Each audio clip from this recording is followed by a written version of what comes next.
एक जंगल में एगो शेर पिंजरा में फंस गयल। तबे वहां से एगो आदमी गुजरत रहा। शेर के पिंजरा में देख के ऊ वहीजा से भागे वाला रहल। तब शेर कहलस, भैया हमरा के पिंजरा से बाहर निकाल देई, राउर बहुत मेहरबानी होगी। अगर हम तोरा के पिंजरा से निकाल दे तब तो तू बाहर आके हमरा के खा जीबा। रउआ हमरा पे भरोसा करी, हम वादा करतानी कि हम रउआ के बिल्कुल भी ना खाए। वो भला इंसान शेर पे भरोसा करके पिंजरा खोल देलस।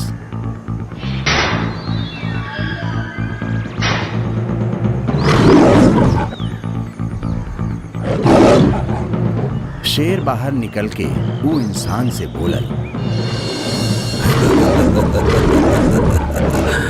हमरा के बहुत भूख लागल बा, अब हम तोहरा के खाई।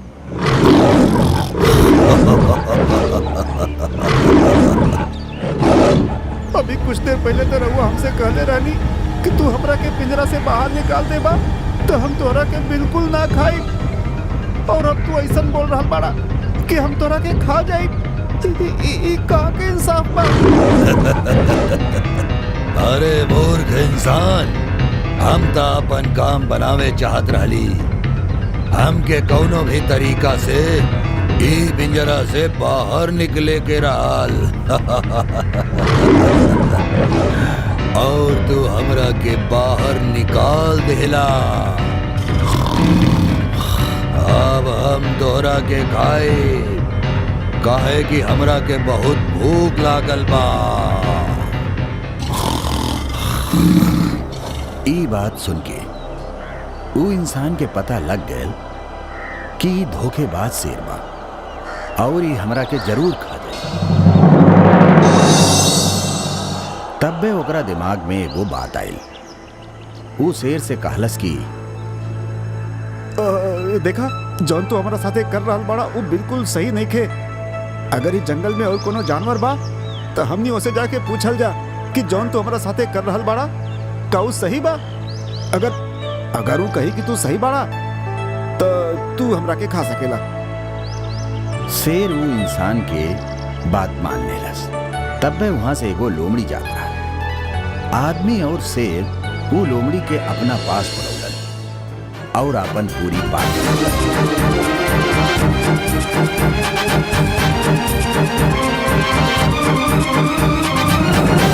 हम एक बेर देखल चाहतानी कि कैसे ही पूरा घटना घटल। रउआ दोनों लोग ओकरा के एक बेर हमरे सामने कह के दिखावा, जैसे कि हम पूरा कहानी समझ जाए।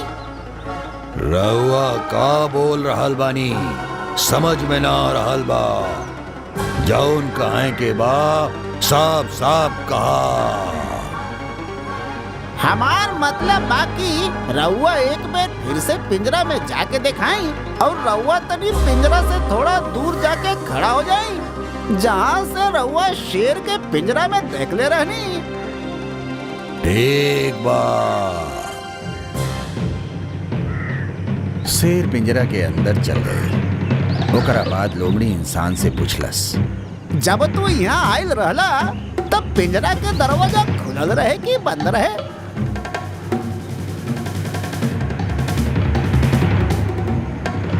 पिंजरा के दरवाजा बंद रहल। जैसा ही वो इंसान ये बात कहलस, लोमड़ी अपन फुर्ती दिखलस और फटाक से पिंजरा के दरवाजा बंद कर देलस। अब तू वहीं बैठ के आराम करत रहे।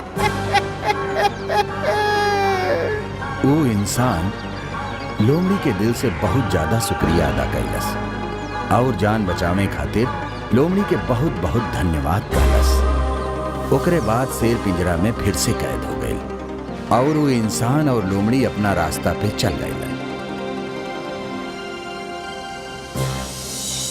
शिक्षा: कब्बो केहू पर बहुत जल्दी से विश्वास और भरोसा न करेंगे चाहिए। हमनी के YouTube चैनल अभी सब्सक्राइब करी, नया वीडियो देखे खातिर बेल आइकॉन जरूर दबाई। रउआ हमनी के वीडियो पर अपन कमेंट जरूर दी। वीडियो लाइक करके अपन दोस्तन में शेयर जरूर करी।